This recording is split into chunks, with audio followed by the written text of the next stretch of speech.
शुभ नहीं होती, कुछ मंगल भी होती है, और जो ना शुभ है ना मंगल, वो करती हैं आपको सावधान। तो शुभ बताने, मंगल दिखाने और करने आपको सावधान। मैं हूं आपके साथ श्वेता झा। रूस यूक्रेन जंग के 50 दिन पूरे होने वाले हैं, लेकिन ये जंग रुकने का नाम नहीं ले रही है। इस बीच पूर्वी यूक्रेन पर जोरदार हमले के लिए रूस बड़े स्तर पर तैयारी कर रहा है। वहीं रूस का यह दावा है कि मारिउपोल में हजारों यूक्रेनी सैनिकों ने सरेंडर कर दिया है, लेकिन यूक्रेन का जोश और जज्बा कहीं से कम नहीं हुआ है।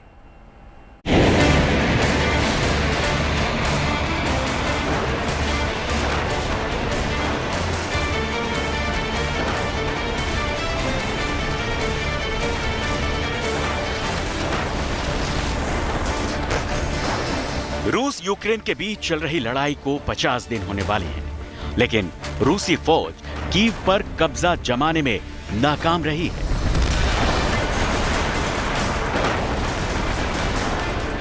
इस बीच रूसी फौज पूर्वी यूक्रेन पर ताबड़तोड़ हमले के बड़े स्तर पर तैयारी कर रही है।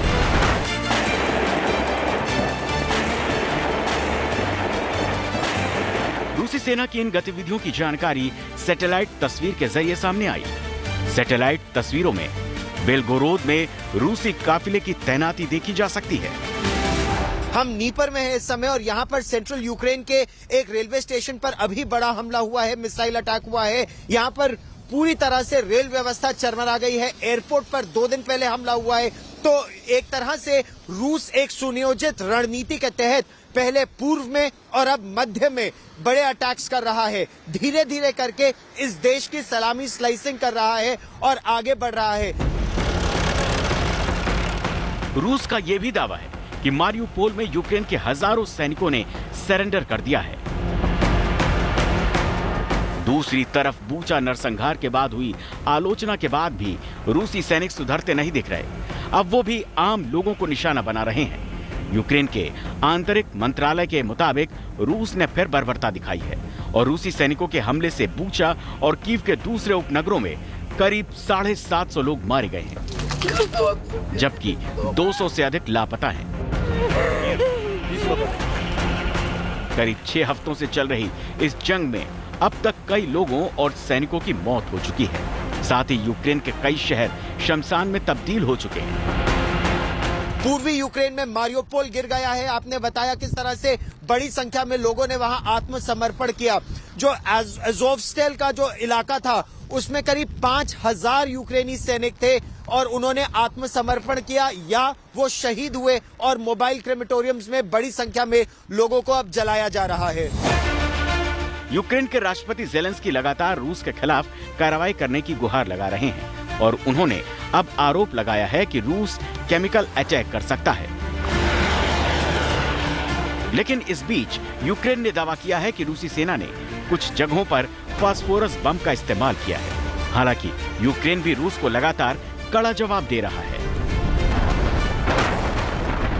अमेरिका बहुत सटीक इंटेलिजेंस दे रहा है।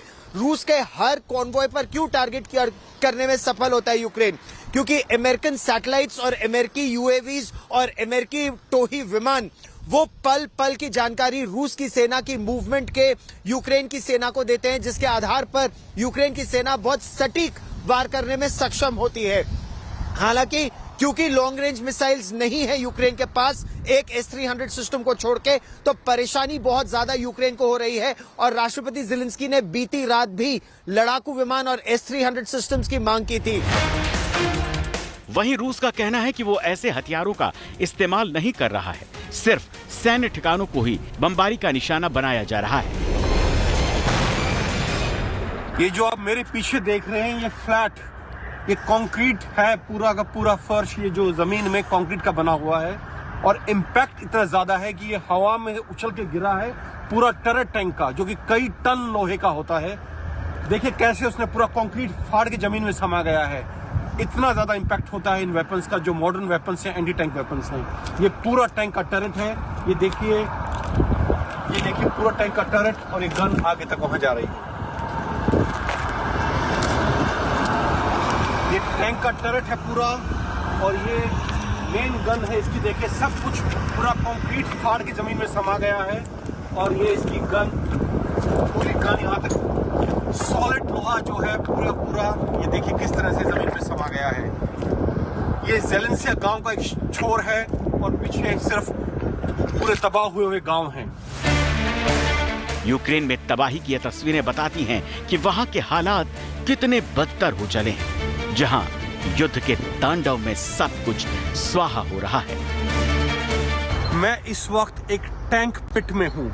टैंक पिट का अर्थ है ये खड्डा खोदा गया था, जहां इस टैंक को यहाँ डिप्रेशन के अंदर, एक खड्डे के अंदर, जमीन के अंदर रखा गया था ताकि दिखाई ना दे, छुपा रह सके और फायर कर सके आने वाले दुश्मन के टैंकों के ऊपर। और ये यहीं खड्डे में ही इसे बर्बाद कर दिया गया। और ये भी एक टॉप अटैक का नमूना है, जो मिसाइल या रॉकेट इसके ऊपर गिरा है, जिसको पूरे तबाह कर दिया है। ये ऊपर से अटैक हुआ है, देखिए पूरा बिखर गया है।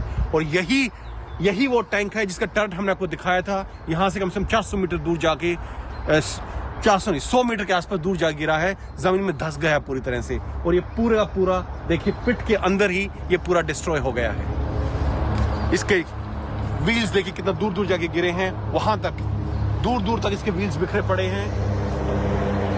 और ये पूरी तरह से तबाह हो गया है। एक प्योर मेटल, प्योर स्टील का, थिक स्टील का जो बना हुआ एक मशीन इक्विपमेंट किस तरह से देखिए एक ही मिसाइल ने पूरी तरह से तबाह कर दिया है। बता दें, कई दौर की बातचीत के बाद भी रूस लगातार यूक्रेन पर हमले कर रहा है, जिससे रोजाना कई लोगों की मौत हो रही है। इस तबाही के बीच लोग किस तरह यूक्रेन के इन शहरों से निकलने में जुटे हुए हैं। मध्य यूक्रेन में नीपर जिस इलाके में हम हैं, या डेनिप्रो जैसा कुछ लोग इस क्षेत्र को कहते हैं, वहां पर पहले एयरपोर्ट को निशाना बनाया गया और पिछले 12 घंटे में एक रेलवे स्टेशन को मध्य यूक्रेन में निशाना बनाया गया है। और इसीलिए इस शहर के मध्य में अब इमरजेंसी इवैक्यूएशन सेंटर बनाए गए हैं, क्योंकि कई ट्रेनों को डाइवर्ट किया गया है। और इसकी वजह से अब जैसा आप देख सकते हैं, लोग बसों से बड़ी संख्या में यहां से बाहर निकलने का प्रयास कर रहे हैं। रूस की तमाम तबाहियों के बावजूद यूक्रेन के लोगों का जज्बा कम नहीं हो रहा, बल्कि वो रूस को मुंहतोड़ जवाब देने के लिए एकजुट होकर तैयार है। राष्ट्रपति जेलेंस्की के गृहनगर ब्रावरी में लोगों का जोश हाई है।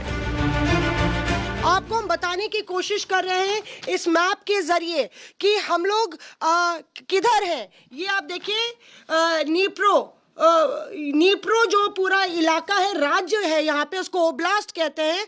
हम लोग क्रीवरी में हैं।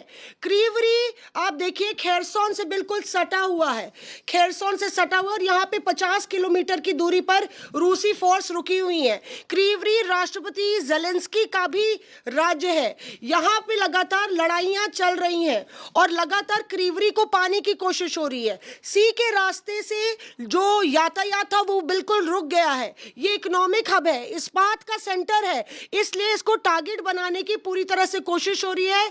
ज़ेपोरिज़िया जो आप देख रहे हैं यहाँ पे भी रूसी सेना घुस आई है। तो पूरा ये इलाका जो बैटल ग्राउंड है, वहां पे हम मौजूद हैं। और बताया जा रहा है कि 15-16 ऐसे गांव हैं यहाँ की बाहरी इलाके में, जहां तक पे लगातार ये क्रीवरी की जो फौज है वो वहां पे लड़ाई कर रही है। और लगातार जो है आर पार की लड़ाई छिड़ी हुई है। ये भी आरोप लग रहे हैं कि गांव-गांव में पासपोर्ट जलाए जा रहे हैं, टीवी, मोबाइल जलाया जा रहा है। रूस के हमले के बाद यूक्रेन को कई बड़े देशों का समर्थन मिल रहा है। हालांकि सीधे तौर पर कोई भी देश यूक्रेन के साथ जंग में नहीं उतर रहा, लेकिन उसे हर तरह की मदद पहुंचाने का काम किया जा रहा है। मददगारों की इस फहरिस्त में सबसे आगे ब्रिटेन है, जो यूक्रेन को हर मोर्चे पर मदद दे रहा है। वहीं राष्ट्रपति पुतिन ने कहा कि यूक्रेन के साथ अब युद्ध विराम पर बातचीत नहीं हो सकती, क्योंकि पुतिन ने यूक्रेन के खिलाफ हमला जारी रखने की कसम खाई है, क्योंकि कीव ने मॉस्को पर वार्ता तोड़ने का आरोप लगाया है।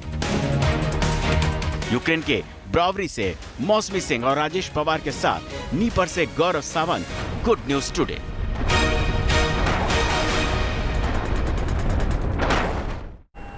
रूस यूक्रेन युद्ध के बीच एटमी हमले का खौफ बढ़ता जा रहा है, क्योंकि पुतिन बेलारूस से तानाशाह लुकाशेंको के साथ नजर आए। लेकिन उस वक्त पुतिन के बॉडीगार्ड के हाथ में ब्लैक ब्रीफकेस मौजूद था और इससे पहले एक अंतिम संस्कार में पुतिन शामिल होने पहुंचे थे, उस वक्त भी ये ब्रीफकेस देखा गया था। यानी ये न्यूक्लियर फुटबॉल किसी बड़े परमाणु हमले का संकेत दे रहा है। अगर पुतिन यूक्रेन पर परमाणु हमला करते हैं तो दुनिया दूसरी बड़ी तबाही की गवाह बनेगी।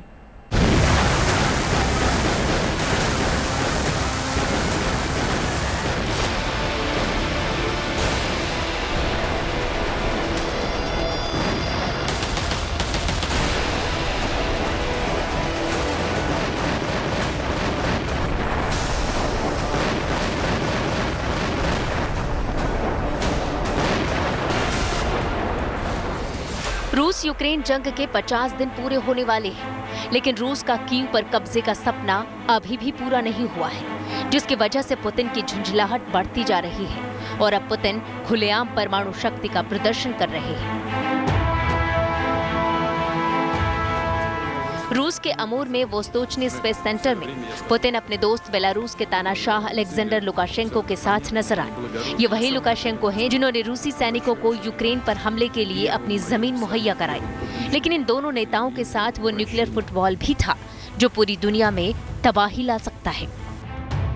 जो परमाणु फुटबॉल लेकर बार बार दिखते हैं रूस के राष्ट्रपति व्लादिमीर पुतिन, इस बार अलेक्जेंडर लुकाशेंको के साथ ये संदेश दे रहे हैं नेटो देशों को कि आप हस्तक्षेप करने की ना सोचे, क्योंकि ये हस्तक्षेप शुरू हो गया है। किस तरह से आप ये देखिए कि स्लोवाकिया ने पहले S-300 सिस्टम दिया और अब MiG-29 लड़ाकू विमान देने की बात कर रहा है। अगर MiG-29 लड़ाकू विमान यूक्रेन को मिल जाते हैं तो रूस के काफिलों पर बड़ा हमला करना वो और तेज कर देगा। पुतिन के बॉडीगार्ड के हाथ में जो काला ब्रीफकेस दिख रहा है, उसकी मदद से पुतिन दुनिया में कहीं भी परमाणु हमला कर सकते हैं। और इस वक्त पुतिन के एटमी शक्ति प्रदर्शन से दुनिया सहमी हुई है, क्योंकि पुतिन रूस पर लगे प्रतिबंधों से बौखलाकर रूस की परमाणु शक्ति का खुलेआम नुमाइश कर रहे हैं। वैसे भी रूस दुनिया की सबसे बड़ी परमाणु ताकत है। फेडरेशन ऑफ अमेरिकन साइंटिस्ट संस्था की रिपोर्ट के मुताबिक रूस के पास 5,977 परमाणु हथियार हैं, जबकि अमेरिका के पास 5,428 परमाणु हथियार हैं। अमेरिकी राष्ट्रपति जो बाइडेन ने आरोप लगाया है कि पुतिन यूक्रेन का नामो निशान मिटा देना चाहते हैं। Your family budget, your ability to fill up your tank, none of it should hinge on whether a dictator declares war and commits genocide in half a world away.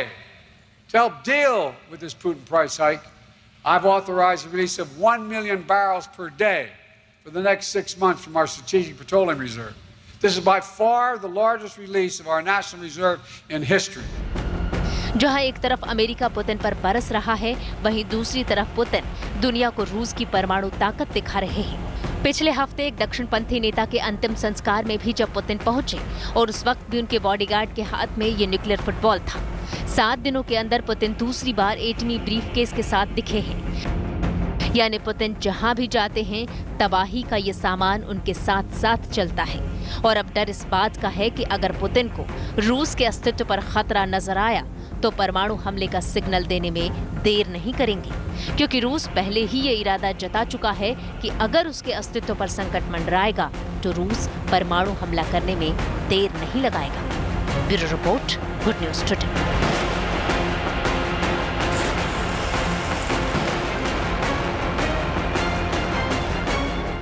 चीन के राष्ट्रपति जिनपिंग भी पुतिन के नक्शे कदम पर चल रहे हैं।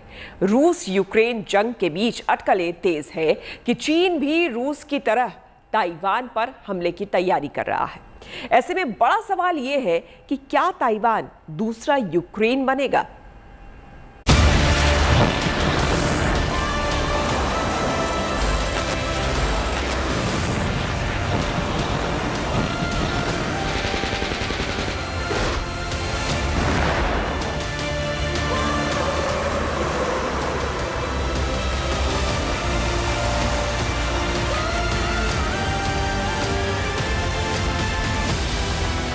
यूक्रेन को मिट्टी में मिलाने के लिए जहां रूस ताबड़तोड़ हमले कर रहा है, वहीं पुतिन के दोस्त चीन के राष्ट्रपति जिनपिंग भी ताइवान पर हमले का प्लान बना रहे हैं। और खबर है कि चीन ताइवान पर चढ़ाई करने की तैयारियां भी शुरू कर चुका है। ये तस्वीरें चीन के दक्षिणी राज्य गुआंगशी जुआंगजू की है, जहां चीनी सेना युद्धाभ्यास कर रही है। बताया जा रहा है कि चीनी सेना की ये ड्रिल ताइवान को घुटनों के बल लाने की है। एक चीनी अखबार के हवाले से दावा किया जा रहा है कि जिनपिंग ताइवान पर हमले की तैयारी कर रहे हैं और ताइवान में लगातार हो रही घुसपैठ इसी प्लान का नतीजा है। बता दें कि पिछले शुक्रवार को चीन के 4 लड़ाकू विमान ताइवान के एयर डिफेंस आइडेंटिफिकेशन जोन में घुस गए। चीन के शेनयांग J-11, शांगसी Y-8 लड़ाकू विमानों और Mi-17 कार्गो हेलीकॉप्टर ने ताइवान के दक्षिण पश्चिमी सेक्टर में घुसपैठ की, जिसके बाद ताइवान के लड़ाकू विमानों ने चीन को खदेड़ दिया। वहीं अप्रैल महीने में ही चीन की तरफ से इस तरह की 7वीं घुसपैठ को अंजाम दिया गया, जिसमें अब तक 19 चीनी लड़ाकू विमान ताइवान की संप्रभुता को चुनौती दे चुके हैं। आरोप है कि पिछले साल चीन की तरफ से 239 दिनों में 961 बार ताइवान की सीमा का अतिक्रमण किया। लेकिन रक्षा विशेषज्ञों का मानना है कि ताइवान पर हमला करना चीन के लिए आसान नहीं होगा। चीन ने ये भांपा है कि नेटो जो है अब एक्टिव ग्राउंड पे इतना सशक्त नहीं रहा है, तो चीन उसका फायदा उठाना चाह रहा है। दूसरी ओर चीन को ये भी चिंता है कि जैसे रशिया सोच रहा था कि यूक्रेन में कुछ हफ्तों में ही युद्ध निपट जाएगा, वैसा रशिया नहीं कर पाया है, जो कि रशिया की आर्मी बहुत हैबिचुअल रही है वॉरफेयर में, जबकि पीएलए ने ऐसा कभी नहीं किया है। तो एक ये मिक्स सिचुएशन है जो इंटरनल फैक्टर्स पे भी डिपेंड करती है चाइना के। रक्षा विशेषज्ञों के मुताबिक ताइवान को हल्के में नहीं लिया जा सकता, क्योंकि ताइवान की सेना भी काफी मजबूत है और जंग में हमलावर देश अगर काफी ताकतवर नहीं है तो उसे जंग के मैदान में मुश्किलों का सामना करना पड़ सकता है। इसलिए चीन ताइवान पर हमला करने से पहले 100 बार सोचेगा। बता दें, ताइवान ने भी यूक्रेन से नसीहत लेकर अपने नागरिकों को एकजुट करना शुरू कर दिया है और हमले के दौरान खुद का बचाव कैसे करें, इसके लिए बाकायदा एक हैंडबुक भी जारी किया गया है। ताइवान इस मौके का फायदा उठा रहा है ताकि वो अपना पॉपुलेशन को, अपने सिटीजन्स को थोड़ा जागरूक रखे कि देखिए ये कभी भी हमारे साथ भी हो सकता है, और उनका अपना मॉडर्नाइजेशन, मिलिट्री स्पेंडिंग और इक्विपमेंट परचेज सब मतलब वो बढ़ाता जा रहा है। हालांकि चीन हमेशा से ताइवान को अपना हिस्सा बताता रहा है। वहीं रूस के राष्ट्रपति पुतिन ने भी ताइवान को चीन का हिस्सा करार दिया है, लिहाजा ये ताइवान के लिए शुभ संकेत नहीं है। Bureau report, good news today. उम्मीद है आपका दिन शुभ रहा। कल की मंगल कामना के साथ आपको रहना है सावधान। तब तक के लिए मुझे यानी कि श्वेता झा को दीजिए इजाजत, लेकिन आप देखते रहिए गुड न्यूज टुडे।